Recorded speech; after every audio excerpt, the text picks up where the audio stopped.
Защита ли хромает или пробелы в стойке бойца минусы всегда больше заметнее со стороны, и это факт. И поэтому поддержка секунданта всегда кстати, но конечный основной успех зависит от техники боксера. Финальный раунд. Рашид Додов, он в синем углу проводит более увереннее, уже изучил своего противника и пытается действовать как можно непредсказуемо.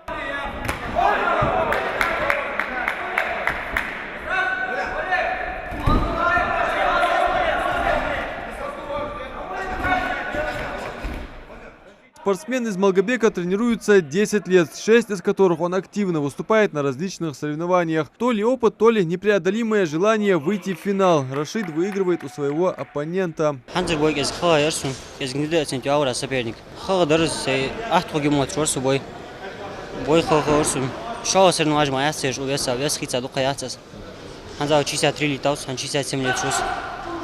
Первенство республики – это возможность отличиться уже на предстоящем первенстве СКФО. Здесь можно встретить только лучших боксеров среди юниоров. Спортсмены со всего региона, представляющих 13 весовых категорий. Команда до этой республики, где-то неделю назад мы провели спарринг между этими ребятами, отобрали некоторых, и она выступила на профсоюзах, ЦС профсоюза, который в Ставропольском крае, столице Суворовской, проходила. Там наша команда заняла общекомандное первое место.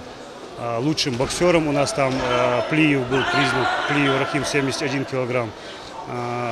Эта команда, эти трое ребят, которые первые места заняли, они отобрались на первенство России, которое в мае у нас будет проходить. Там по месту назначения еще не определились.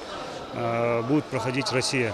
И сейчас дополнительно еще мы будем надеяться, что после республики ребята отберутся и на СКФО, и на юности, и что команда еще пополнится у нас. Да, Лендер. Один из тех самых фаворитов, который уже отобрался на первенстве России, Рахим Плиев. Сегодняшнее его участие в состязаниях лишь только для опыта. Ему 18, а значит скоро покинет состав юниорской сборной. Но прежде он намерен заявить о себе на всероссийском уровне.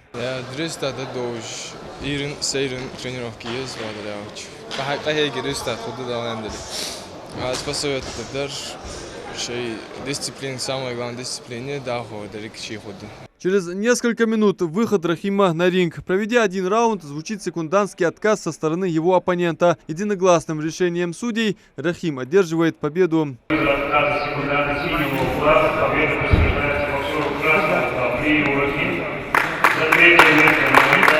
Финальный день соревнований, а это 15 февраля, обещает запомниться более зрелищными выступлениями боксеров, ведь конкуренция между ними не слабая. Первый же отбор в этом году, буквально неделю назад, этот возраст участвовал на профсоюзе России, где участвовали 34 региона со всей России.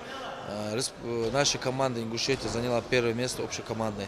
Заняла 3 первых, 1 второе и 4 третьих. Это был очень хороший результат, который у нас, можно сказать, давно не было в ближайшие эти 10 лет. Помимо всего, подобные соревнования для боксеров – возможность продемонстрировать как свои навыки, так и спортивный статус своей школы. Поэтому даже те, кто уже давно выступил, не спешат покидать ФОК, а присоединяются к болельщикам. Адам Мережков, Хамзат Халухоев, Новости 24.